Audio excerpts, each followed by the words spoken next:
Suite du débat. L'honorable député d'Ottawa-Sud.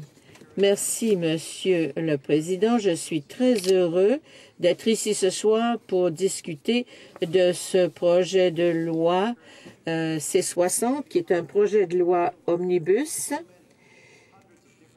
Et il est dommage que nous ayons à couvrir tant de mesures en même temps.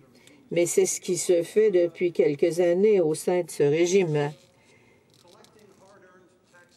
À l'heure actuelle, on cherche à recueillir des fonds ou des impôts et il faut également choisir la façon dont le gouvernement va dépenser cet argent. C'est injuste pour un parti politique de dire qu'il n'est pas favorable à certaines mesures dans un budget. Je vous dirai au départ qu'il y a dans ce projet de loi C-60 qu'il y a des mesures que nous approuvons. Les mesures favorables aux anciens combattants, des mesures pour lutter contre l'évasion fiscale, les mesures aidant l'expansion de certains crédits d'impôt. Il ne s'agit donc pas pour nous de nous attaquer à l'ensemble du budget. Mais si on examine ce budget, le Parti libéral ne peut pas approuver ce budget. Je voudrais faire passer le débat à un palier supérieur, parce qu'il faut comprendre les principes qui sous-tendent la politique du gouvernement. Je reviendrai à cela dans un instant, mais le problème, c'est que les impôts qui frappent la classe moyenne augmentent de façon radicale. Je vais essayer de vous expliquer comment le gouvernement procède et pourquoi il le fait. Prenons un peu de recul.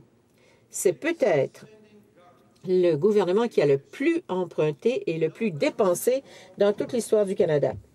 Aucun gouvernement n'a emprunté autant d'argent, aucun gouvernement n'a dépensé autant d'argent dans toute l'histoire du Canada. Ils ont eu un surplus de 13 milliards de dollars, mais ils ont maintenant des déficits énormes, plus de 610 milliards de dette nationale. Alors, c'est 610 milliards de dollars, 430 millions de dollars.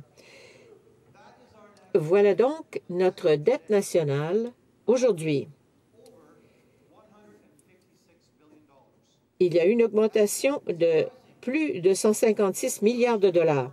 C'est surprenant, me direz-vous, parce que cela vient d'un gouvernement de droite et conservateur. Mais c'est un système assez courant. Ceci a commencé aux États-Unis avec M. Bush, M. Harris et d'autres gouvernements conservateurs de droite. Et voici comment on procède. D'abord, on se fait élire. On hérite d'un surplus très intéressant. C'est le premier point. Deuxième chose, afin de recueillir plus de votes, on met en danger la capacité de cueillir des recettes fiscales. Enfin, on emprunte considérablement. Ceci augmente la dette nationale et ensuite, on crée des déficits massifs. Et qu'est-ce qu'on fait lorsqu'on est confronté à des déficits majeurs? Et on prévoit les élections de 2015. On commence à affaiblir la fonction publique canadienne qui nous tient à cœur. Et vous le faites d'une nouvelle façon, Monsieur le Président. Et cette nouvelle méthode, c'est qu'afin de payer la note, on fait payer la classe moyenne. La classe moyenne paie davantage, les petites entreprises paient davantage et ils reçoivent moins de services. Et je vais vous dire ce qui se passe lorsqu'on augmente les impôts. C-60 augmente les taxes sur les Canadiens de la façon suivante. Les petites entreprises, qui sont la base de notre économie, doivent payer 2,3 milliards de dollars au cours des 5 prochaines années. Cela veut dire que 750 000 Canadiens qui seront frappés. On a augmenté les impôts des caisses populaires et cela frappe également les petits épargnants. On frappe également le secteur médical, la lutte contre le crime. On augmente même les taxes qui frappent les casiers à la banque. Et c'est un fait, Monsieur le Président. Pourquoi le gouvernement procède-t-il de cette façon? C'est parce que le ministre fédéral des Finances a étudié à l'école d'un grand maître, le maître Mike Harris de l'Ontario. Et son maître était un Américain. On a vu ce qui s'est passé en Ontario. Le ministre a appris des leçons là-bas. Mais c'est plus caché, c'est plus sournois. Mais vous avez ici des exemples de la façon dont le gouvernement affaiblit notre fonction publique à laquelle nous attachons tant d'importance. Depuis quelques années, nous vivons dans une fédération qui compte 10 provinces et 3 territoires. Vous n'avez pas eu une seule réunion fédérale provinciale qui a porté sur le système de santé du Canada. C'est impossible à tolérer. Alors, on se cache, on choisit un chiffre au hasard et on dit nous allons augmenter le financement des soins de santé dans telle proportion. Il n'y a pas de dialogue, il n'y a pas de communication. Qu'est-ce qui se passe au niveau des provinces? Les provinces attendent toujours. Alors, il n'y a pas de programme au-delà de 2015. Il n'y a pas d'approche nationale à l'égard de la santé. Ceci affaiblit notre programme de soins de santé auquel nous tenons tant. L'immigration maintenant. La réunification des familles a été retardée. Le gouvernement semble dire que c'est du gaspillage, mais rien n'indique que ce soit vraiment le cas. La sécurité publique maintenant. Le vérificateur général a dit au gouvernement que le coût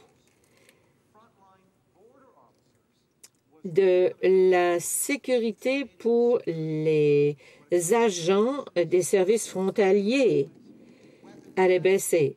Et surtout, si vous tenez compte du fait que ce sont les agents qui luttent contre le crime, qui luttent contre la contrebande et l'arrivée des drogues, on semble dire que cela va résoudre le problème des victimes. Mais toutes les études qui ont été menées sur le crime nous disent qu'un dollar dépensé au départ nous épargne beaucoup de dépenses ensuite et diminue le risque pour les victimes canadiennes. Nous parlons ensuite de l'environnement. On a coupé 700 postes à Environnement Canada, 600 postes dans les centres de recherche d'Agriculture Canada cette semaine. Il y a eu des centres de recherche qui ont fermé leurs portes à Kitsilano et à Saint John. Examinons ce qui se passe au Canada. Après 6 ans, ou plutôt après 60 ans plutôt d'aide à l'Afrique, le gouvernement canadien abandonne l'Afrique. Ceci à un moment où on nous dit que l'Afrique connaît une croissance de plus de 10 % par année. Le Canada recule. On abandonne notre place au Conseil de sécurité.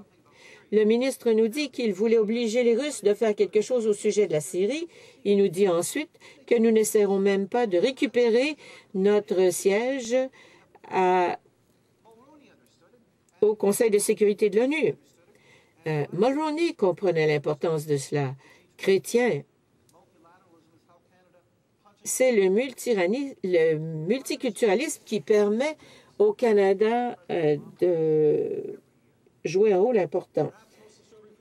Ce qui est important pour les Canadiens, c'est de comprendre le nouveau programme de propagande. Le premier ministre voulait qu'on enlève toutes les restrictions au sujet de la publicité pendant la campagne électorale. C'est peut-être la raison pour laquelle il a dépensé tant d'argent pour la publicité pour sa campagne électorale. Personne n'a dépensé autant d'argent qu'auparavant. Merci, Monsieur le Président. Je remercie mon collègue d'Ottawa South pour sa présentation. Et je vous dirais, j'ai quand même le feeling qu'ils vont voter contre C-60, bien que ce sont des libéraux et parfois on est surpris par un changement d'orientation. Et ma question est très simple. Avoir autant d'opposition de la part des libéraux à C-60 depuis le début de la soirée, comment ont-ils proposé, ou combien plutôt, ont-ils proposé d'amendements lors de l'étape du rapport? Parce que j'ai l'impression que si mes calculs sont exacts, ça se compte sur les doigts de la main d'un manchot. Et j'ai de la difficulté à comprendre comment on peut être aussi virulent contre C-60 et pas tenter d'améliorer ce projet-là. Ottawa Sud. Monsieur le Président, premièrement, merci pour la question. Deuxièmement, nous avons proposé des amendements, mais le problème ici pour les Canadiens et les Canadiennes qui nous suivent ce soir, c'est qu'il faut être honnête. Et être honnête, quand on parle d'amendements, ça va comme ça. Le gouvernement, on sait bien, tous on sait bien, que la majorité gouvernementale des conservateurs refuse carrément de tolérer les amendements proposés, premièrement, et deuxièmement, refuse carrément de les passer. Donc, il faut être honnête avec les Canadiens et les Canadiennes. Nous travaillons d'arrache-pied pour présenter une autre approche au futur du Canada. Et je pense que ce n'est pas exactement constructif de commencer à jouer des jeux techniques avec les règles ici dans la Chambre des communes. Questions and comments. The Honourable Minister of State for... Questions et commentaires. L'honorable ministre responsable de la diversification des programmes économiques de l'Ouest. Le député nous dit qu'il ne peut pas appuyer notre budget.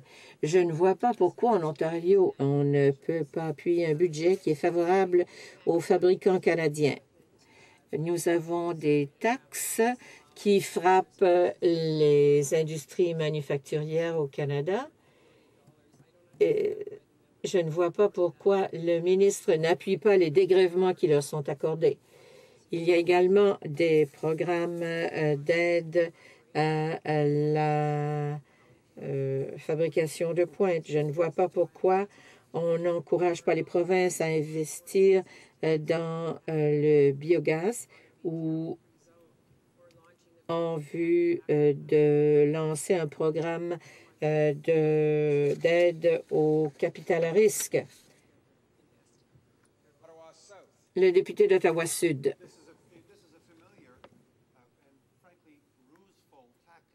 C'est une ruse utilisée par le gouvernement, Monsieur le Président.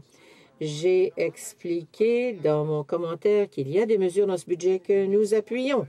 Nous sommes favorables à certaines mesures du budget, mais le problème, c'est que l'orientation générale adoptée par le gouvernement, c'est exactement la direction choisie par les gouvernements républicains de droite qui a mené à des échecs.